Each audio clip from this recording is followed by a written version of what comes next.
आप सभी साईं भक्तों को ओम साई राम। दत्तात्रेय संप्रदाय के तीसरे पूर्ण अवतार श्री स्वामी समर्थ।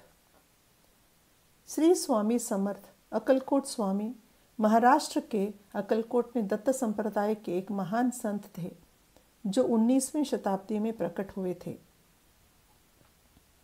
ऐसा माना जाता है कि वे श्रीपाद श्री वल्लभ और श्री नरसिम्हा सरस्वती के बाद भगवान श्री दत्तात्रेय के तीसरे पूर्ण अवतार हैं। गानगापुर के श्री नरसिम्हा सरस्वती बाद में श्री स्वामी समर्थ के रूप में प्रकट हुए। स्वामी के मुख से उद्घोष मैं नरसिंह हूँ और श्री सैलम के पास मैला जंगल से आया था। ये शब्द बताते हैं कि वे नरसिम्हा सरस्वती के अवतार हैं। अलग अलग जगहों में अलग अलग नाम से ये प्रसिद्ध हुए। उनके माता पिता, उनके पूर्वज, उनका जन्म, वे कहाँ से आए आदि विषयों का उत्तर किसी के पास नहीं है। स्वामी ने कहा किसी भक्त से कि वे वट वृक्ष से निकले और इससे पहले उनका नाम नरसिम्हा भान था। माना जाता है कि वे श्रीशैलम के करदली वन से होकर चीन की तरफ गए होंगे, फिर तिब्बत और नेपाल भी गए हिमालय से होते होते। ऐसा भी जानने में आता है कि वे पूरी, वाराणसी, हरिद्वार, गिरनार, कथियावार और रामेश्वरम भी यात्रा करके आए। कुछ समय तक वे मंगलवेदा, जो पंढरपुर के पास एक छोटा शहर है, वहाँ भी रहे थे। अंत में वे अक्कलकोट में रहने लगे।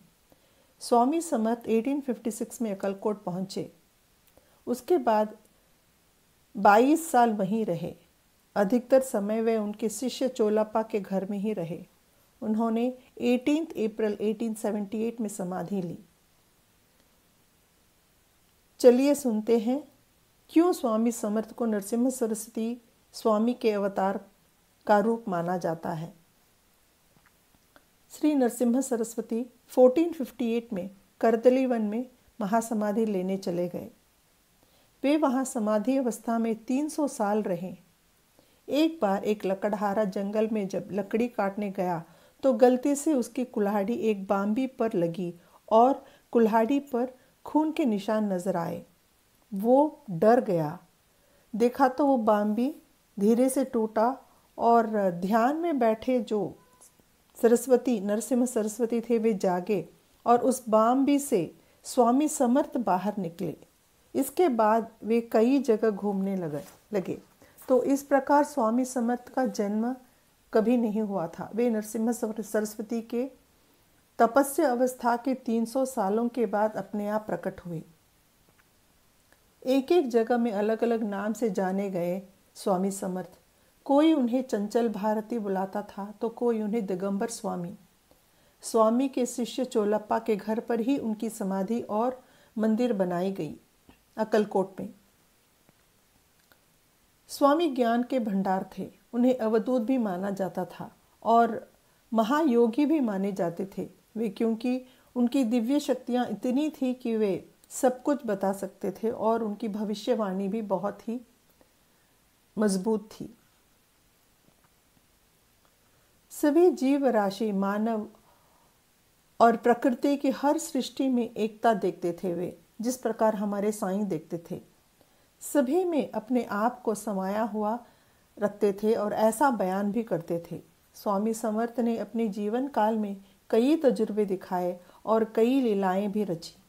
वे भी समाधि में रहते हुए अपनी दिव्य शक्तियाँ उनके भक्तों को दिखाते हैं।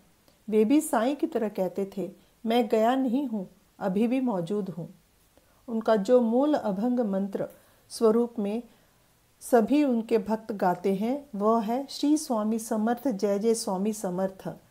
इन शब्दों का वे ये बोल जो हैं इसे गाने की तरह गाते थे, जैसे कि श्री स्वामी समर्थ जय जय स्वामी समर्थ, श्री स्वामी समर्थ जय जय स्वामी समर्थ। इस प्रकार गाते हैं। उनके चरित्र का भी वर्णन श्री स्वामी समर्थ अक्कलकोट महाराज के नाम से प्रसिद्ध हुआ, जिसे डॉक्टर VR प्रभु ने लिखा। माणिक प्रभु चौथे अवतार हैं दत्तात्रेय भगवान के। अक्कलकोट स्वामी, माणिक प्रभु और शिरडी के साईं बाबा माणिक नगर में मिलते थे और आध्यात्मिक विषयों पर चर्चा करते थे। ये वे सूक्ष्म देह लेकर करते थे। इस ऑडियो के अगले भाग में श्री माणिक प्रभु के अवतार के बारे में जानकारी लेकर आपके साथ मैं दोबारा मिलूंगी।